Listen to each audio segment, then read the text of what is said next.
Hi, so my name is Rufaro Joy Twisile Shiri. My picture has a bird and a person sitting on a tree feeding the bird with the urban skyline in the back.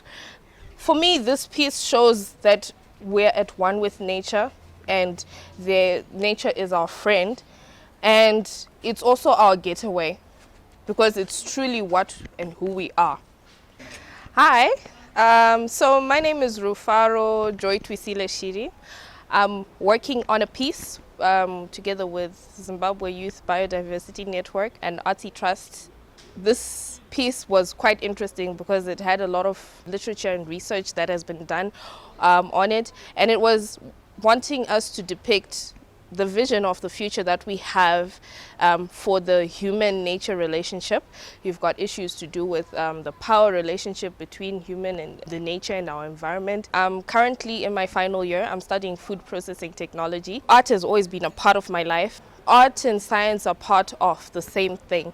They're manifestations of how we interact with the world as human beings. So I call myself the scientific artist. This project was particularly interesting for me because it allowed me to work with a lot of realistic projections and presentations, and I felt like I could really project what I thought could happen or what I would like to happen once as human beings we begin to take our stewardship or our role as stewardship for nature as an important thing.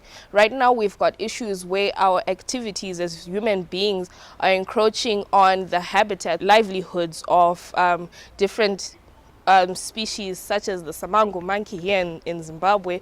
We also have the ground hornbill that are affected by certain areas then being eradicated to make way for urban life. And my question is, why can't we live together in a way that is balanced so as to preserve them so that future generations can also have them, but also to ensure that the balance of nature is kept? So my piece tried to depict that because we have in the background the city skyline, but we also have a person sitting on a tree feeding a bird some bird seed from their hand. And that's part of taking care of what has been placed in our responsibility.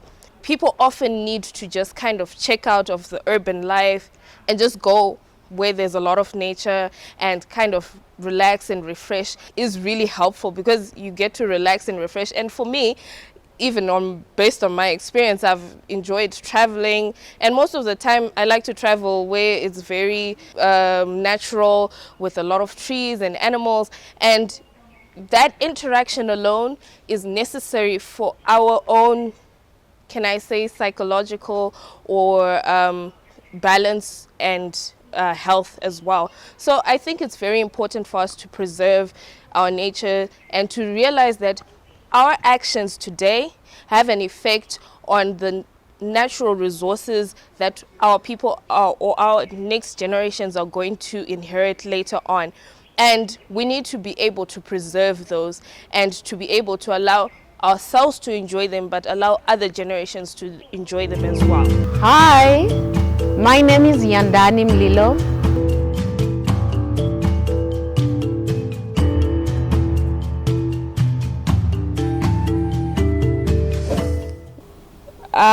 I'm drawing inspiration from how it's been going with COVID and isolation and how people get lonely. So in the UK and in Poland, if I'm not mistaken, they are doing this thing whereby you hug a tree. So according to their research, they say hugging a tree gives some form of comfort and solace to somebody, so you feel a bit less lonely, and also what the tree generates kind of helps also make you feel happier. So that is where my inspiration is coming from, and taking it 10 years from now, we don't know when COVID is gonna end, and also just probably when you look at issues of mental health, dealing with depression and all that, I think that could also be something that could be used to deal with such issues as well, even as an individual. More could actually be done to preserve the environment, because we have global warming in the mix, and firewood and cutting down trees, hence in the process polluting the environment. And that in itself, it's at a micro level, but it has a bigger impact. That in itself, I feel more could be done. I mean, we have the solar systems coming up. We could find more innovative ways to use solar at a household level, whereby it's more affordable. It doesn't become so expensive just to insert a solar panel, but find other ways to also conserve and preserve and cohabitate with the environment. Hi, my name is Yandani Mlilo. I am an artist. I do visual art, I write, I do film. I'm a theater actress as well. So I'm an all-round artist. With the COVID situation, always in isolation, mental health and well-being, my inspiration came from some research that I did for people who are in Poland, in the UK, how they encourage people to go out and hug trees. And that in itself, it provides some form of comfort and solace. And they say it's a feel-good feeling when you hug a tree, which I'm yet to try as soon as I come across one. So that is where my inspiration with my artwork is coming from. So the hugging a tree concept, looking at it 10 years from now, I feel like it could be something that is very doable 10 years from now. With the way things are going, families are becoming nuclear, smaller and smaller. People are uprooting themselves from their countries to work in other countries, and interaction tends to become something that's not easy to do. And also with the busy life schedules, I think nature in itself would be the friend for one to feel comfortable, feel at home, and feel that deep connection spiritually, physically, and emotionally. We are losing about, according to researchers, 300,000 hectares per year of trees that are just being, due to the whole farming, tobacco farming, deforestation. People and the environment coexist, and one cannot be without the other. What are we leaving behind for them? Is this the kind of world that we want them to see? Blessings. My name is Kudakwashe Chakwanda.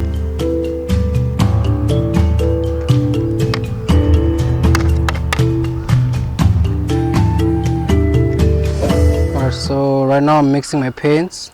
In this storyline, this is a landscape of your typical Harare savanna. So what these ladies are doing, they're going to pray for the rains to come. They go out, they seek for guidance from the spirits above. Blessings. My name is Kudakwashe Chakwanda. I'm a fine artist and photographer based here in Zimbabwe, Harare.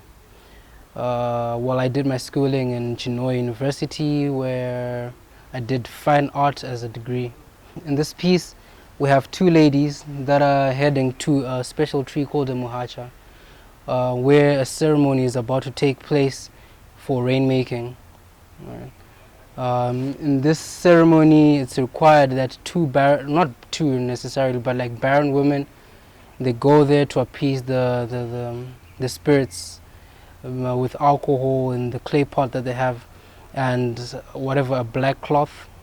For us to move forward, we kind of have to take a few steps backwards to kind of like understand how the dynamics of the spiritual realm and the natural life we have around us kind of coexist.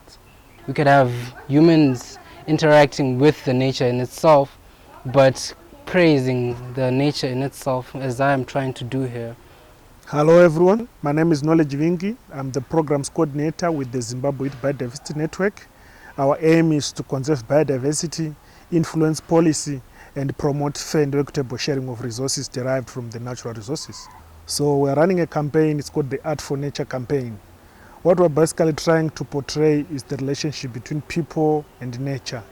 And art is the best mode of communication when you want to communicate with almost everyone, from the older people to the younger people, because it was the first mode of communication ever used.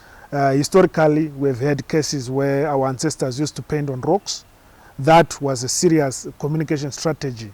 So as youths, we are saying the vision between now and 50 years from now, what relationship will we have with art and nature. And the artists are trying to portray that image through art to say, if we are going to continue with the business as usual approach, what type of relationship are we going to continue having? If we are going to change our actions as youths, what sort of scenario are we going to keep? We're looking at heritage, the cultural identity. We saw the rainmaking art project. We saw the tree hugging sort of approach where nature and people have got that bond.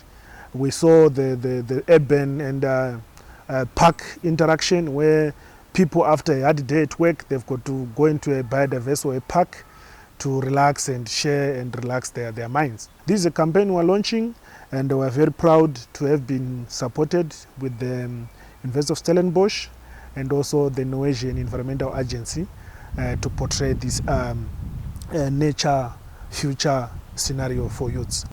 Good day to you. My name is Hatishke Mangwiro. I'm the creative director of the Artsy Trust.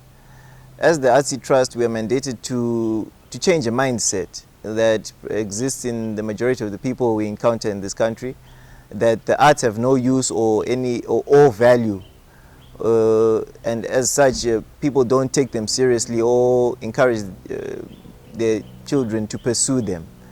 So, in summary, we use the arts to address higher issues that affect the society at large, to demonstrate as well to all the generations that the arts are useful and that the artist is an important individual in the community. In this project, the Artsy Trust, in collaboration with the Zimbabwe Youth Biodiversity Network, used the arts to demonstrate the relationship that humanity has with the environment. What could go wrong if we do not change our living habits into sustainable ones, and the potential disaster that we are imminently facing. Enjoy them as well.